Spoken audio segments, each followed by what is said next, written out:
Greetings, wonderful people. Let us listen to this from these learned men.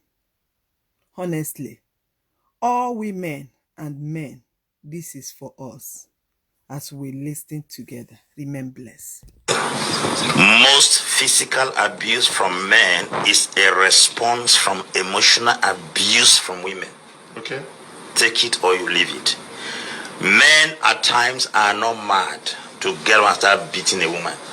No reasonable, responsible man will get up, except in rare cases. You know, to every exception, to every rule there's an exception. Mm-hmm. So we are talking here knowing that there are cases whereby some men abuse women physically for not just cause. Mm-hmm. But I will guarantee you 80% of men's abuse towards women is a response to an emotional abuse from the woman. Mm-hmm. Can you explain what... I'm going to explain it in details. Mm-hmm. Men are the quiet type. Women are flippant. Women are flippant in nature. They talk a lot. Mm-hmm. Sometimes a man can do something and a woman doesn't seem to understand. She may start speaking. And women don't speak for you to listen. They speak for you to respond. Once they speak and you don't respond, they will want to say something harder than what they have said. And immediately they start throwing those hard words into your heart. There is a level you cannot take it anymore.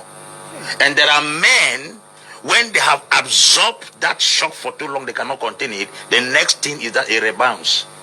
They will give you a slap and a kick. Then everyone that comes will see the slap and the kick because it is physical, not knowing that the man has been able to contain the emotional torture, either for a very long time. Sometimes men can contain this torture for almost 10 years. Some hold it for 15 years. At a level they can no longer take it. Now they feel like this physical abuse, or to me, the right words to be used there is physical discipline. This physical discipline to the man or to the man is a kind of trying to solve something that his quietness cannot solve. That's one of the reasons you must understand. The second reason why men sometimes abuse women physically, it is simply because women can easily lose respect for men. I'm telling you, a man's desire is not food. Cook the best food. He can get it in a restaurant. A man's desire is not sex. He can get it in the street through a side chick. A man's desire is not your attire. The greatest thing you will ever take from a man that will cause the beast in him to come out is his respect.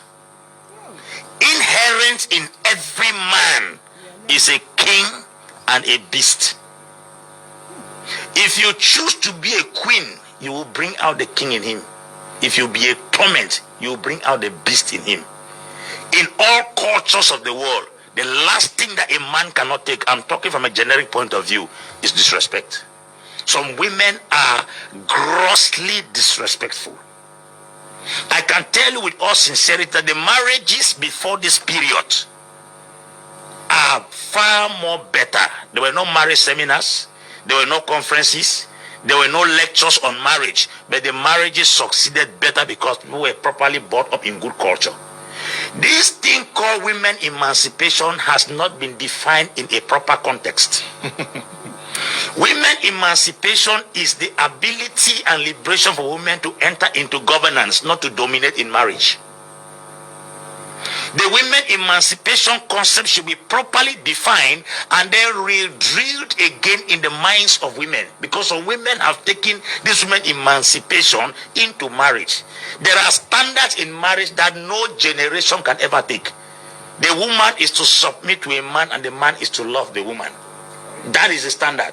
But women emancipation has come to tell us that a woman has equal right and freedom. Since women are president, they can also be husband. Women can be president. Women can be governors. Women can be due. But a woman can never be husband. Husband is not a position. Husband is not a rank.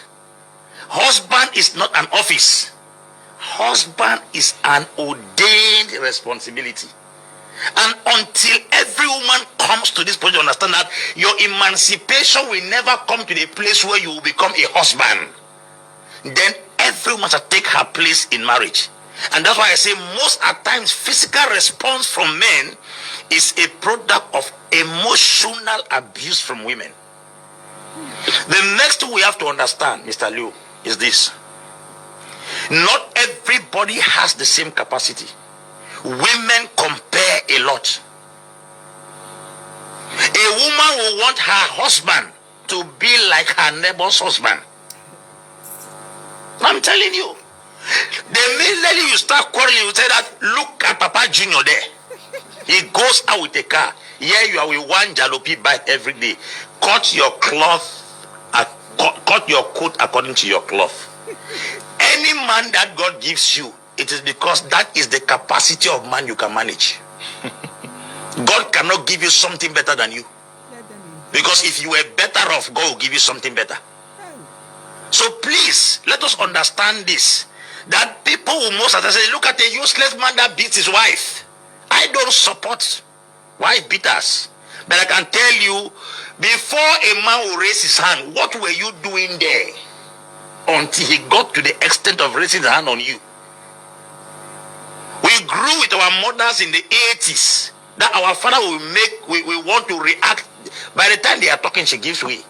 A woman may talk to the extent of sending her finger into your nostrils because of women emancipation. I think we should go back and redefine this concept of women emancipation. A woman can be a president like Angela Merkel. She can be a governor. She can be an SDO. She can be a DO. She can never be a husband. Whether you are anybody or your husband, whether you are more educated than him, that position, husband, is a rank that God has positioned that nobody breaks.